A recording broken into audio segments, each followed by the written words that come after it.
مسند امام احمد کے اندر موجود ہے۔ آقا دو عالم صلی اللہ تعالیٰ علیہ وسلم کے حدیث پاک، حضور نے ارشاد فرمایا کہ ایک خواہش میں نہ لگنا،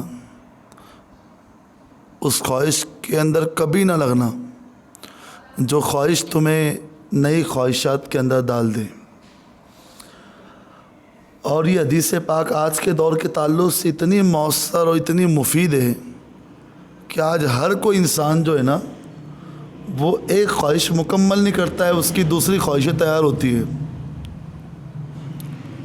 مکان لیا، اب اس کی نیت یہ ہے کہ مکان کے اندر رہوں گا، مگر پھر مسئلہ یہ بھی آتا ہے کہ مکان میں رہنے کی نیت تو کرتا ہے، مگر مکان میں رہنے کے بعد کہتا ہے کہ اب یہ مکان پسند نہیں آتا، اس سے بہتر بناؤں گا، یا یہ مکان جس علاقے کے اندر موجود ہے اس سے بہتر علاقہ دیکھوں گا۔ یہ خواہشات ہیں۔ ایک انسان کی زندگی جتنی آسانیوں کے ساتھ گزرنا چاہیے، اگر اتنی چیزیں اس کے پاس موجود ہیں تو پھر اس کو فکر کرنے کی ضرورت بھی نہیں ہے، مگر آج خواہشات کا ایک انبار لگا ہوا ہے انسانوں کے پاس میں کہتا ہوں ہم نے پیر کے جوتے سے لے کے تو سر کے بالوں تک ساری چیزیں خواہشات کے لیے رکھی۔ خواہشات سے ایک بات یاد آئی، اجازت ہے آپ کی تو میں عرض کروں۔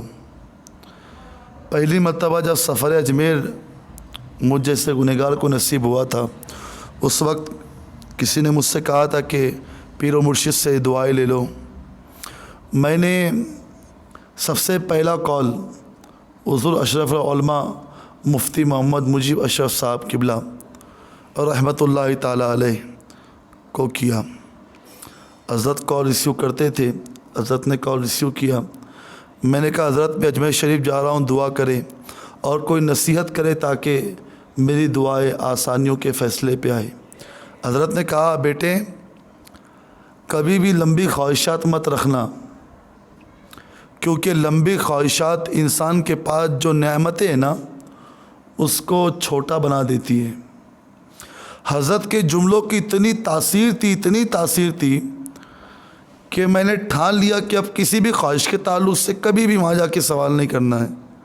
اب کرے تو کیا کرے، لوگ خواہشات کے انبار لے کے سرکار غریب نواز کی بارگاہ میں جاتے ہیں، کوئی اولاد کے لیے پہنچا، کوئی رشتے کے لیے پہنچا، کوئی روزی کے لیے پہنچا، پہنچنے والے عجیب طریقے سے باتیں لے کے پہنچتے، مگر کوئی ایک بتا دو جو مشن غریب نواز کی نیت سے پہنچا ہو اور جو کہتا ہو کہ میں اسی لیے در پہ بیٹھا ہوں کہ سرکار جو مشن آپ لے کے آئے تھے ہندوستان میں اسی مشن کے لیے خادم بننا چاہتا ہوں، میں اسی مشن کو بڑھانے کی کوشش کرنا چاہتا ہوں جس مقصد کو لے کے آپ ہندوستان میں تشریف لائے۔ یقین سے کہتا ہوں جو یہ مقصد لے کے بیٹھے گا نا، اللہ تبارک و تعالیٰ پھر اس کو وہ علم کی لازوال نعمتیں اور وہ عزتیں نصیب فرمائیں گا کہ پھر وہ یہی کہیں گا کہ یہ سب تمہارا کرم ہے آقا، کہ بات اب تک بنی ہوئی ہے۔ یہ وہی کہیں گا جسے اصل خیرات سرکار غریب نواز کی بارگاہ سے ملی۔ مجھے تعجب ہوتا ہے کہ لوگ اتنے درجوگ جاتے ہیں، درجوگ جاتے ہیں لوگ، اور نہ جانے کتنے لوگ عرس کے اندر پہنچتے ہیں، بڑے بڑے مالدار پہنچتے ہیں، کئیوں کی خواہش ہوتی ہے کہ وہ وہاں پر کچھ خدمت انجام دے، مگر اللہ تبارک و تعالیٰ نے ہماری تحریک کو یہ سعادت بخشی کہ ہر سال عالمی تحریک سنی دعوت اسلامی کے مبلغین، خود امیر محترم، خود حضور سید صاحب قبلہ اجمیر شریف ہر سال پہنچتے ہیں، اور سینکڑوں کی تعداد کے اندر مبلغین اجمیر کے چپے چپے کے اندر اور اصل درگاہ کے اندر خدمت کے فرائض انجام دیتے ہیں۔ یہ کرم ہے غریب نواز کا، جو ہم جیسوں کو قبول کرتے ہیں، بلاتے ہیں، بیٹھاتے ہیں، کچھ پڑھواتے ہیں اور کچھ خدمت کروا دیتے ہیں۔ یہ تو بس ان کا کرم ہے کہ وہ سن لیتے ہیں، ورنہ یہ لب کہا فریاد سنانے کے لیے۔ تو سرکار غریب نواز کی بارگاہ کے اندر اگر خواہشات کی بات آ رہی ہے تو سرکار غریب نواز کی بارگاہ کے اندر جتنی دنیا مانگنے کے لیے جاتے ہیں نا، لوگ سمجھتے دنیا مل گئی تو سب کچھ مل گیا۔ ابھی برا مان جائیں گے آپ، مانگنے والے تو پھر جھوٹے بابا لوگوں سے وہاں جا کے سٹے کے نمبر بھی لے کے آتے ہیں اور کہتے کہ یہ صدقہ غریب نواز کا ہے۔ 2 نمبر کے کام کرنے والے غریب نواز کے در پہ جا کر، اجمیر شریف جا کر سارے 2 نمبر کے کام کی سند لے کے آئیں گے۔ کیا اسی لیے سرکار غریب نواز نے اپنے روزے کو بنایا ہے، مگر یہ ہمارے نفس کے کتے لوگ جو ہے نا، یہ نفس کے کتے بن کے وہاں پہنچتے اور اصل دین کو بھلا کر اپنی خواہشات کے کتے بن کے کہتے کہ یہ تو پھر ہم نے ایسے جاہل بھی دیکھے جو کہتے کہ تیرے سونے کے کلش میں کتنی پتیاں خواجہ، ایک پتی مجھے اتار کر دے دے۔ ایسے لوگ بھی دیکھے ہم نے۔ لوگوں کو اپنی خواہشات کے اسیر بننے کے اندر بڑا مزہ آتا ہے۔ میں کہتا ہوں دربار غریب نواز سے اگر کسی کو داڑھی کی سوغات مل گئی نا، سمجھ لینا اس نے اصل صدقہ پا لیا۔ جس کو سرکار غریب نواز کی بارگاہ سے سجدوں کی سوغات مل گئی تو اس نے اصل صدقہ پا لیا، کیونکہ یاد رکھنا ان کے خاندان کی ریت ہے کہ کربلا کے اندر بھی سجدہ قضا نہیں ہو سکا، ان کے خاندان کی ریت ہے۔ اور آج غلام غریب نواز کہنے والے اوپر سے لے کے نیچے تک کے خالی خالی نظر آتے ہیں۔ میں کہتا ہوں سکون کس طریقے سے ملے گا؟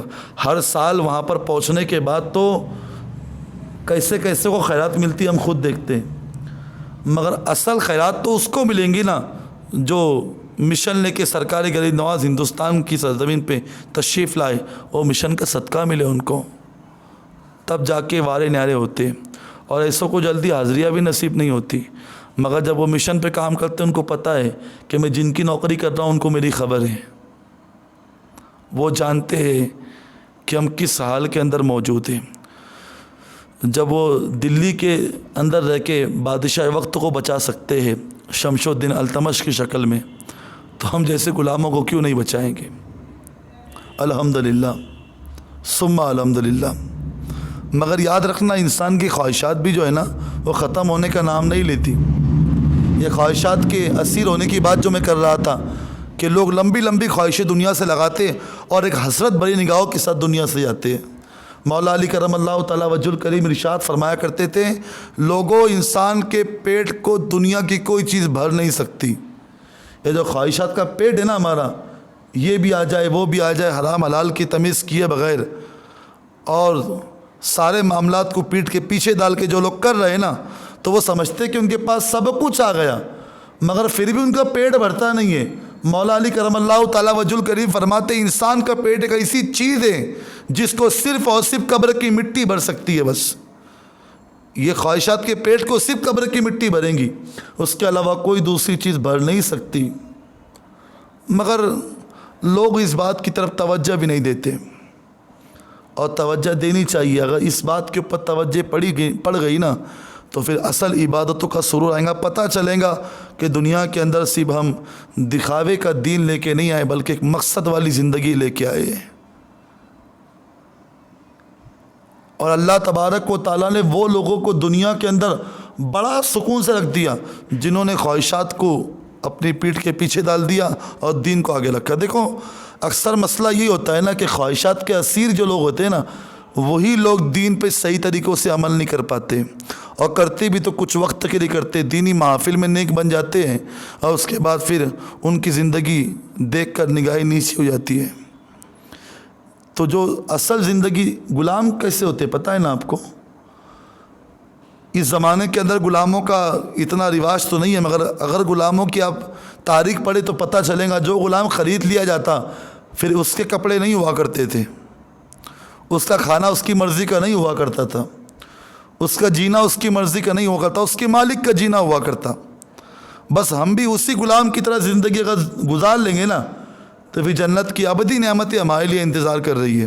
اور دنیا کے اندر ہر چیز چاہیے کہ میرا دل یہ چاہتا ہے کہ یہ ہو جائے یا یہ کام ہو جائے، تو پھر ایک کام ہی یاد رکھنا اور ایک بات بھی یاد رکھنا، پہلے بات سن لے، بات بھی یاد رکھنا کہ پھر 100 سالہ زندگی بھی مل جائے نا تم کو تو پھر تمہاری زندگی تم سے وفا بھی کر لے 100 سال، پھر بھی ہم گناہوں کے اندر ہی گزاریں گے۔ اور جس نے خواہشات کو بالائے طاق رکھ دیا پھر وہ انسان سکون میں آ جاتا ہے۔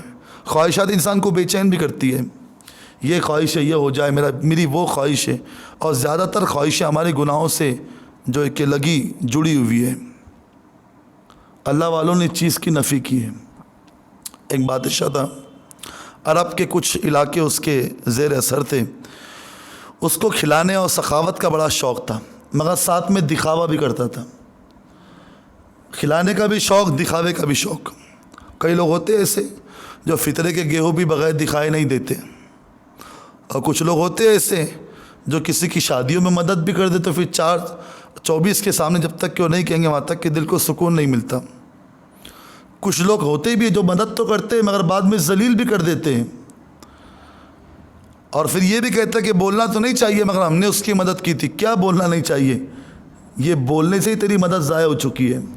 حضرت سفیان ثوری رحمۃ اللہ تعالیٰ علیہ ایک مرتبہ دسترخوان پہ بیٹھے ہوئے تھے، کسی نے دعوت دی تھی حضرت کو، تو دسترخوان پہ جیسے ہی بیٹھے تو ایک شخص نے کہا کہ بیگم ان رکابیوں کے اندر اور ان پلیٹوں کے اندر حضرت کو سالن دینا جو پلیٹیں میں عمرہ کے وقت گیا جب جو لائی تھی پلیٹیں اس پلیٹوں کے اندر دینا۔ حضرت نے جیسے سنا تو حضرت کھڑے ہو گئے، کہا کہ استغفر اللہ ربی من کل ذنب واتوب الیہ۔ تو نے کیا شامت لائی ہے، کیا بات کر دی تو نے؟ کہا کہ حضرت میں نے اتنا ہی کہا نا کہ جو عرب سے لایا تھا میں نے عمرے کے وقت یا حج کے وقت جاتے وقت جو پلیٹیں میں نے لائی تھی اس کے اندر دینا، کوئی گناہ تو نہیں کیا۔ حضرت نے سرد آ بھری اور کہا کہ جو تو نے تیرے عمرے اور حج کی نمائش کی ہے نا پلیٹوں کے ذریعے، اسی جملے کے اوپر اللہ نے تیرے حج کو ضائع کر دیا۔ اور آج ہم سمجھتے کہ ہمارا کوئی چیز ضائع نہیں ہے اور ہم سکون ہی سکون سے۔ اللہ تبارک و تعالیٰ کیا فیصلے کر دے کس کے لیے کوئی نہیں جانتا، اس لیے ہر قدم کو اپنا آخری قدم سمجھو اور ہر نماز کو اپنی آخری نماز سمجھو، تب جا کے زندگی میں انسان سکون کی دولتیں پا سکتا ہے۔ وہ دکھاوے والا بادشاہ تھا، ایک مرتبہ سارے فقیروں کو بانٹ رہا تھا، ایک فقیر کونے کے اندر بیٹھے ہوئے تھے۔ اب یاد رکھنا کونے میں بیٹھا ہوا انسان ہو تو پہلی نظر جاتی ہے اس کے اوپر کہ وہ کونے میں کیوں ہے۔ اس کے پاس گئے، کہا کہ بابا آپ نہیں لیتے؟ کہا تجھ سے کیا لوں، تجھ سے کیا لوں، دینے والی میرے رب کی ذات ہے، اس سے لوں گا۔ کہا کہ بابا لے لو، تو ایک پیالہ اٹھایا اور پیالہ اٹھانے کے بعد اس کو دیا، کہا کہ اس میں ڈال اشرفیہ۔ اس نے اشرفی ڈالنی شروع کی، آواز تو آتی گرنے کی، میں اشرفیہ نظر نہیں آتی۔ اب بادشاہ بھی ضدی قسم کی ہوا کرتے تو اس نے ڈالنے لگا، اشرفیہ ڈالنے لگا، یہاں تک کہ اس کے وزیروں نے تھیلے لانے شروع کیا اشرفیوں کے، مگر بابا کا جو پیالہ ہے وہ بھرنے کا نام ہی نہیں لیتا۔ ڈالتے جا رہا اشرفیہ اور بابا کا پیالہ بھرنے کا نام لیتا ہی نہیں ہے۔ آخر سے پیچھے وزیروں نے کہنا شروع کیا کہ حضرت اب تو اشرفیہ بھی ختم ہو گئی ہے، اب کیا کریں گے؟ ہاں تیری خطا نہیں تھی جو تو غصے میں آ گیا، دولت کا زون تھا تیرے لہجے میں آ گیا، اور سکہ اچھال کر پھر تجھ کو کیا ملا، تیرا غرور تو میرے کاسے میں آ گیا۔ اللہ والوں نے یہ جملے بھی کہے ہیں، پھر بس پوری دولت ختم ہو گئی۔ جیسی دولت ختم ہونے کی بات سنی تو پھر یہ جملہ کہتے کہ اللہ تیرے پاس جو تھا وہ ختم ہو گیا؟ کہا کہ ہاں ختم ہو گیا۔ کہا کہ بابا یہ تو بتا کہ جو تیرے پاس پیالہ ہے وہ پیالہ ہے کس بلا کا نام؟ قدم پکڑ لیے، کہا کہ مجھے پیالہ بتا، پیالہ کس بلا کا نام ہے جو بھرتا ہی نہیں ہے؟ جیسی یہ بات کہی تو پھر فقیر نے آواز لگائی، کہا کہ یہ جو پیالہ ہے نا یہ خواہشات کا پیالہ ہے، یہ دنیا کی خواہشات کا پیالہ ہے، یہ پیالہ کبھی بھرنے والا نہیں ہے، یہ پیالہ ہمیشہ خالی رہے گا، تو اس میں کتنا بھی کچھ ڈال دے اس میں خالی رہے گا۔ کہا کہ پھر اس سے بچنے کا راستہ کیا ہے؟ تو بزرگ کہتے بچنے کا ایک ہی راستہ ہے، دنیا کے پیچھے مت بھاگ، تو جتنا دنیا کے پیچھے بھاگیں گا دنیا تجھ کو بھگائیں گی، اور اس قدر بھگائیں گے کہ تو بھاگ بھاگ کے کما کما کے بوڑھا ہو جائیں گا۔ سب کے لیے وقت دیا، رب کے لیے وقت نہیں دیا، سب کے دل جڑے، سب کے دل جڑائے، سب کے لیے وقت ضائع کیا، سب کے لیے محنتیں کی، سب کے لیے آنسو بہائے، اور تیرے پاس آج کوئی بھی موجود نہیں ہے۔ ایک وقت آئے گا کہ دنیا تجھ کو خوب بھگائیں گی، اور وہ جا کے رکتی ہے قبر کے پاس میں، اور جیسے تو قبر کے پاس جاتا ہے دنیا ہٹ جاتی ہے، قبر تیرا انتظار کرتی ہے۔ کہا کہ بابا پھر بچوں کس طریقے سے؟ کہا کہ بچنے کا ایک ہی راستہ ہے، تو دین کی طرف جا، دنیا تیرے پیچھے جائیں گی۔ دین کی طرف آنے والے کے پیچھے حسن بھی آتا ہے، پیسہ بھی آتا ہے، مگر حور پہ آنکھ نہ ڈالے کبھی شیدا تیرا، سب سے بیگانہ ہے اے پیارے یگانہ تیرا۔ اعلیٰ حضرت نے بڑے سہل انداز کے اندر ہمیں بڑے اچھی راہیں دی ہے۔ خود سیدی اعلیٰ حضرت فرماتے طیبہ میں مر کے ٹھنڈے چلے جاؤ آنکھیں بند، سیدھی سڑک یہ شہر شفاعت نگر کی ہے۔ کتنی پیاری بات کہی، کیوں تاجدار و خواب میں دیکھی کبھی یہ شے، جو آج جھولیوں میں گدایان در کیے، اور اس گلی کا گدا ہوں میں جس میں مانگتے تاجدار پھرتے ہیں۔ کیوں کہا اعلیٰ حضرت نے؟ انہی راہوں کا مسافر بنانے کے لیے کہا۔ خواہشات کبھی ختم نہیں ہوتی، اسی لیے طریقے سیکھو اللہ والوں کے جنہوں نے خواہشات کو کس طریقے سے کچلائے۔ حضرت خواجہ قطب الدین بختیار کاکی رحمۃ اللہ تعالیٰ علیہ فرماتے کہ ایک مرتبہ میں سرکار غریب نواز کے خانقاہ میں بیٹھا ہوا تھا، اور سرکار غریب نواز کے ایک چہیتے مرید جو اللہ تبارک و تعالیٰ کے برگزیدہ بندے تھے اور اولیاء میں جن کا شمار ہوتا، ان کا نام شیخ علی رحمۃ اللہ تعالیٰ علیہ بیٹھے ہوئے تھے۔ اتنے میں ایک تاجر آیا اور شیخ علی کو جھنجھوڑا، گریبان جو تھا نا وہ گریبان جھنجھوڑا، اور کہا کہ آپ اس طریقے سے غریب نواز کے بازو میں بیٹھے ہوئے، آپ کو اتنا بھی شعور نہیں کہ جو آپ نے رقم مجھ سے لیے وہ رقم دینے کا نام نہیں لیتے اور خانقاہ کے اندر چھپ کے بیٹھے ہوئے ہیں۔ جیسی یہ بات کہی تو سرکار غریب نواز کو یہ معاملہ معلوم نہیں تھا کہ معاملہ ہے کیا، تو شیخ علی رحمۃ اللہ تعالیٰ علیہ سے پوچھتے کہ معاملہ کیا ہے، تو سیدھا شیخ علی رحمۃ اللہ تعالیٰ علیہ کہتے کہ میں نے اس سے قرض لیا ہوا تھا، مگر مسئلہ یہ ہے کہ قرض دینے کا وقت آ گیا، مگر قرض دینے کا نام میرے پاس نہیں ہے، میں قرض دینا چاہتا ہوں مگر قرض کے لیے رقم موجود نہیں ہے۔ سرکار غریب نواز اٹھے، کس کی بات کر رہا ہوں، سنو کہانی، ان کی بات کر رہا ہوں جن کا سونے کا کلش ہے، ان کی بات کر رہا ہوں جن کی بارگاہ میں جو جاتا ہے خالی ہاتھ نہیں آتا، مگر ان کی زندگی ہم دیکھیں تکبر والی نہیں گزرتی، ان کی زندگی کے اندر انا نہیں آتی، ان کی زندگی کے اندر یہ نہیں آتا میں تو غریب نواز ہوں، کیونکہ جس کے اندر یہ چیز آ گئی پھر وہ بچا کہاں پر، نفس نے اس کو باقی کہاں پہ رکھا۔ سکندر بھی ہارا تو اسی وجہ سے ہارا، دارا بھی ہارا تو اسی وجہ سے ہارا، قیصر و کسریٰ بھی ہارے تو اسی وجہ سے ہارے، مگر دیکھو ٹوٹی چٹائی کے اوپر بیٹھ کر خلافت کرنے والے عمر فاروق اعظم کی حکومت آج بھی چمک رہی ہے۔ سرکار غریب نواز خود اٹھے شیخ علی رحمۃ اللہ تعالیٰ علیہ کے لیے، تاجر سے کہہ سکتے تھے کہ تو کس کے سامنے جرات کر رہا ہے، کس کے مرید سے بات کر رہا ہے، مگر نہ، صبر کا دامن تھاما، جانتے تھے کہ حضور کی حدیث میں کیا لکھا ہوا ہے۔ کئی صحابہ تھے جن کی سفارش حضور نے ابو جہل سے جا کے کی ہے، وہ روایتیں پڑھنے کا وقت نہیں ہے میرے پاس، حضور نے جا کے سفارش پیش کی، کہا کہ رک جا کچھ دنوں کے لیے، یہودیوں کے پاس حضور پہنچے اور صحابہ کے تعلق سے بات رکھی کہ رک جاؤ کچھ دنوں کے لیے، وہی طریقہ میرے غریب نواز نے اپنایا۔ آج تو ہمارے معاملے یہ کہ ہمیں کوئی ارے کہہ نہیں سکتا اور ہم غلام غریب نواز ہیں، اندر کے بت تو ٹوٹنے کو تیار ہی نہیں ہے، آگے ہم کتنا بھی لبادہ اوڑھ لے چشتیت کا کچھ نہیں ملنے والا، کیونکہ وہ ٹوٹا ہوا دل دیکھتے۔ مرشد کہا کرتے تھے دل کو اتنا توڑو اتنا توڑو اتنا توڑو کہ کھل جائے۔ سبحان اللہ، بڑی بات کہہ دی، ناراض ہو گئے آپ، دل کو اتنا توڑو کہ دل کھل جائے، بڑی راز کی بات کہہ دی میں نے۔ آج تو کوئی دل توڑنے تیار نہیں ہے، کوئی دوسرے توڑ دے تو رو بیٹھتے ہم، میرا دل توڑا، ہم اپنا دل توڑنے تیار نہیں، اپنی نفی کوئی نہیں کرتا، کیونکہ سب کو اپنے قصیدے بیان کرنے آتے ہیں، سب کو اپنے جھنڈے بلند کرنے آتے ہیں، اللہ والوں نے چیز کی نفی کی ہے۔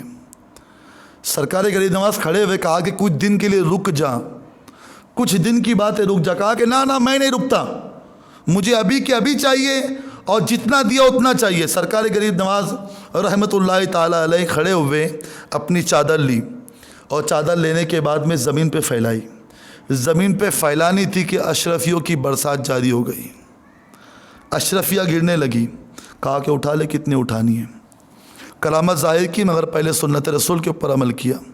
آج سنتوں پہ عمل نہیں ہے مگر کرامتیں بہت ساری موجود ہیں ہمارے پاس، ہاں ایک دکان لگ جائیں گی اگر کرامتیں بیان کرنے آئے تو، پیر صاحب کی نہیں اپنی کرامتیں، پیر صاحب تو ان کی مستی میں۔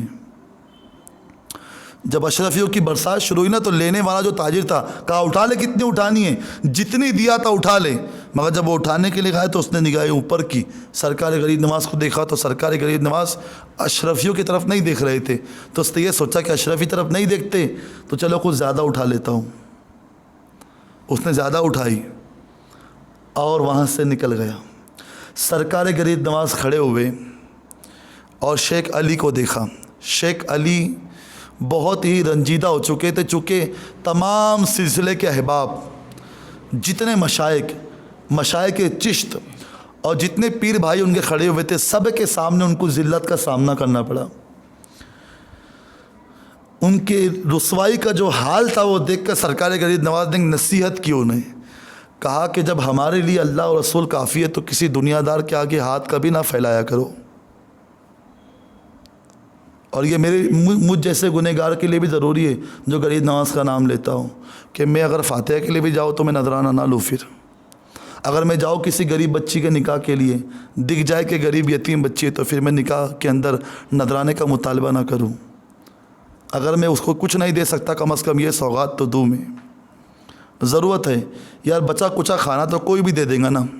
آج ہمارے حال تو یہی ہے، ہم بچا کچا ہی دینا سب سے بڑی بات سمجھتے ہیں، مگر اللہ والوں کے برتن کے آگے کوئی چیز آ جائے اور وہ کھانے کی شکل میں ہو، برتن میں آ جائے اور وہ لقمہ اٹھایا اور کسی غریب نے اگر آواز دے دی، وہ اللہ کا شکر ادا کرتے تھے کہ مولا تم مجھ سے راضی ہے، تبھی تم نے تازہ کھانے کے وقت تو نے میری بارگاہ کے اندر فقیر کو بھیجا. فقیر کو نوازتا ہے. پھر آج ہمارے اسموکنگ سے لے کے تو دوستوں کے ملنے تک کے سارے ٹائمنگ فکس ہو چکے ہیں. کسی در پہ جانے کا وقت نہیں ہے، در پہ بیٹھنے کا وقت نہیں ہے. نمازوں کے لیے جو وقت نہ نکالے وہ دروں پہ جانے کے لیے کیا وقت نکالیں گے. سرکار غریب نواز نے کہا کہ جب ہماری پوری امیدیں اللہ تبارک و تعالیٰ کی ذات اور اس کے رسول کی ذات سے، تو دنیا سے کوئی امیدیں مت رکھو. اور دنیا کی لمبی امیدیں انسان کو بچا لیتی ہیں. جیسی یہ بات کہی تو شیخ علی رحمۃ اللہ تعالیٰ علیہ کے آنکھ میں آنسو آ گئے. سمجھایا مرشد نے، گھر پہ چلے گئے. دوسرے دن تیسرے دن کچھ دنوں کے بعد میں حال یہ ہوا کہ وہ جو تاجر تھا وہ شال اوڑھ کر بھاگتے ہوئے آگے آیا، اور آگے آنے کے بعد اس نے لوگوں سے پوچھا خانقاہ کہاں ہے، خانقاہ کہاں ہے؟ کہا کہ تو روز آتا ہے خانقاہ کے اندر، قریب سے جاتا ہے. کہا کہ مجھے بتاؤ خانقاہ کہاں ہے؟ کہا کہ سامنے. خانقاہ چشتیہ کے اندر پہنچا اور پہنچنے کے بعد سرکار غریب نواز کے پیر پکڑے. کہا کہ حضرت معاف کر دے، معاف کر دے حضرت. حضرت نے کہا کیوں؟ ہاتھ نکالا، دوسرے ہاتھ سے اپنے ہاتھ کو اٹھایا.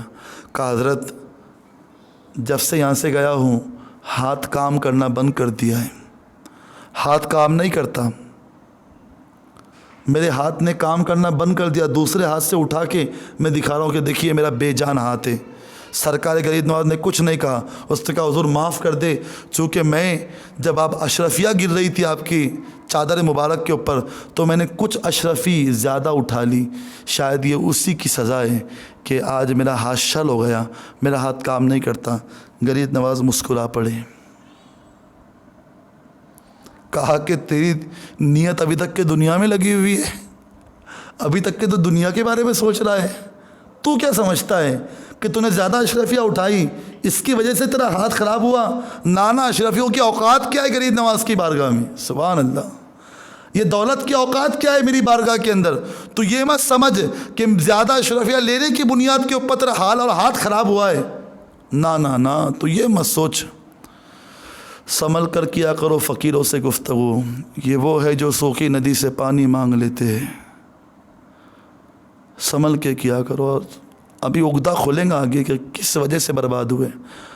سرکار غریب نواز کی بارگاہ میں وہ رو رو کے کہہ رہا ہے کہ میں زیادہ اشرفی لینے کی بنیاد کے اوپر برباد ہوا. سرکار غریب نواز مسکرا کے کہہ رہے کہ نہ، بربادی کی وجہ یہ نہیں ہے. آج ہم بھی سوال کریں تصورات کی دنیا کے اندر کہ سرکار غریب نواز میں آپ کے در پہ آ کے بیٹھتا ہوں پھر میری مرادیں پوری کیوں نہیں ہوتی؟ تو شاید کہ تصورات کی دنیا میں آواز آئے کہ پھر تو آل رسول سید امین قادری کی طرح بن جا. اگر تو سید امین کی طرح بنتا ہے، اس کی زندگی اپناتا ہے، اس کے مشن کو اپناتا ہے، تو دیکھ اس فقیر کو میں ہر سال مبلغین کے ساتھ در غریب نواز پہ بلاتا ہوں. فیصلے پھر ایسے ہوتے ہیں. اگر ہم تصورات کی دنیا کے اندر سوچیں کہ میں پریشان کیوں غریب نواز، تو تصورات کی دنیا میں یہی آواز آئیں گی نعت پڑھنے والا بن جا. تصورات کی دنیا میں یہی آواز آئیں گی کہ داڑھی رکھ لے. تصورات کی دنیا میں یہی آواز آئیں گی اسلامی لباس پہ آ جا. جب یہ پورا ماحول لے کے تو میری بارگاہ میں آئیں گا، پھر دیکھ آؤ در زہرا پر پھیلائے ہوئے دامن. یہ نسلیں ہے کریموں کی لچپال گھرانہ ہے. یہاں پہ نہ نہیں ہوتا. ہاں یہاں تو پھر رقاصن کو بھی ملتا ہے، مگر پھر قرآن شریف پڑھنے والے کو روکا بھی جاتا ہے. ہاں یہاں پر فیصلے ایسے بھی ہوتے. ہم سمجھتے کہ ہم سارا بناوٹی دین لے کے وہاں پر ایک دن کے لیے جھبا پاجامہ پہن کے پہنچ جائیں اور ہم غسل کر کے پہنچے اور طریقہ شریعت کا سارا نور لے لے، کچھ نہیں مل سکتا۔ ہمیں یہاں پر کھڑے ہونا پڑے گا مشن غریب نواز کے لیے، یہاں پر لوگوں کو دعوت دین کی طرف جوڑنا پڑے گا، خود نعتیں پڑھ کے رونا بھی پڑے گا، رلانا بھی پڑے گا، تب جا کے وہاں سے فیصلے ہوں گے، تب جا کے وہاں سے مرادیں پوری ہوں گی۔ ورنہ جا رہی ہے دنیا مانگنے کے لیے، کئی جاتے ہیں، کیسے کیسے جاتے ہیں، سب کو ملتا ہے وہاں پر، مگر دولت خاص تو کسی کے لیے بچا کے رکھی جاتی ہے نا، سمجھو۔ سرکار غریب نواز نے کہا کہ اشرفیوں کی وجہ سے تیرا مسئلہ نہیں بڑھا، تیرا مسئلہ اس وجہ سے بڑھا ہے کیونکہ تو نے سب کے سامنے ایک فقیر کے دل کو دکھایا ہے۔ شیخ علی کی آنکھوں میں تیری وجہ سے آنسو آئے ہیں، اگر تو تیرے ہاتھ کو اچھا کرنا چاہتا ہے تو پھر جا شیخ علی رحمۃ اللہ تعالیٰ علیہ کی بارگاہ میں جا اور معافی مانگ کہ میں نے فقیر کا دل دکھایا، جو در غریب نواز کا سچا فقیر تھا، دکھاوے والا فقیر نہیں تھا، سچا فقیر تھا۔ وہ گیا تاجر، نگاہ نیچے کی، شیخ علی رحمۃ اللہ تعالیٰ علیہ کی بارگاہ میں کہتا ہے کہ حضرت ذرا معاف کر دے نا، مجھے معاف کر دے، میں نے آپ کے ساتھ میں زیادتی کی۔ شیخ علی رحمۃ اللہ تعالیٰ علیہ کہتے ہیں تجھے کس نے بھیجا؟ کہا غریب نواز نے۔ انہوں نے معافی کے لیے کہا کہ ہاں۔ شیخ علی کہتے ہیں کہ تو نے ذلیل تو بہت کیا مجھے، مگر کیا کروں، توجہ، ہر چشتی کی توجہ چاہتا ہوں، ہر غلام غریب نواز کی توجہ چاہتا ہوں۔ کہا کہ تو نے ستایا تو بہت مجھے اور سب کے سامنے رسوا بھی کیا، میرے آنکھوں سے آنسو بھی نکلے، مگر کیا کروں، غریب نواز نے تربیت ہی اسی دی ہے کہ معاف کرنا ہی سکھایا ہے، تو میں بھی تجھے معاف کرتا ہوں، میں بھی تجھے معاف کرتا ہوں۔ اپنی مٹی پہ چلنے کا سلیقہ سیکھو، سنگ مرمر پہ چلو گے تو پھسل جاؤ گے۔ اپنے آپ کو توڑو۔ دین کے معاملے کے اندر ہم جب روایتیں پڑھتے تو آنکھوں میں آنسو آتے۔ حضور نے اپنے چچا کے قاتل کو معاف کیا، اور یہاں ہمارا حال یہ ہے کہ ہمارے بت ٹوٹے نہیں ہیں تکبر کے، کسی کو معافی دیتے نہیں ہم، اور نہ خود کسی سے جا کے معافی مانگتے ہیں، اور پھر سب سے بڑے چشتی ہمیں۔ اللہ بچائے اسی بلا سے ہم کو، جو اللہ والوں کے طریقے سے دور کر رہی ہے اور بناوٹی دین ہمارے سامنے آ رہا ہے۔ جیسی معافی کی بات شیخ علی رحمۃ اللہ تعالیٰ علیہ کے منہ سے سنی نا، تو وہ واپس سرکار غریب نواز کی بارگاہ میں آیا، کہا کہ حضور معاف کر دے، اب مجھے آپ بھی معاف کر دیں۔ حضرت نے دعائیں دی، سمجھایا، کہا کہ اب جا۔ جیسی جانے کی بات کی تو وہ تاجر رک گیا، کہا کہ حضور اب جانا کہاں ہے؟ سبحان اللہ، اب جانا کہاں ہے؟ اب جانا کہاں ہے؟ ہاں، اتنا تو کرم کرنا اے نرگس مستانہ، جب جان لبوں پر ہو تم سامنے آ جانا، اور دنیا میں ہمیں تم نے جو اپنا بنایا ہے، محشر میں بھی کہہ دینا یہ ہے میرا دیوانہ۔ یہ فیصلے ہوتے ہیں۔ اسی لیے اقبال نے تڑپ کے بات کہی تھی، چلو آج اسی کے اوپر 10 میرا مکمل بولنے کی طاقت نہیں ہے۔ اقبال نے بڑی پیاری بات کہی تھی۔ اقبال کہتے ہیں میرا طریق امیری نہیں فقیری ہے، میرا طریق امیری نہیں فقیری ہے، خودی نہ بیچ فقیری میں نام پیدا کر۔ وقت ملے تو اس کی تشریح کو پڑھ لینا۔ دعا ہے اللہ کی بارگاہ میں کہ رب قدیر ہم سب کو کہنے سننے سے زیادہ عمل کرنے کی سعادت نصیب فرمائے۔ دوران بیان کوئی غلطی ہو تو رب قدیر مجھے معاف فرمائے۔ استغفر اللہ ربی من کل ذنب واتوب الیہ، لا الہ الا اللہ محمد رسول اللہ صلی اللہ تعالیٰ علیہ وسلم۔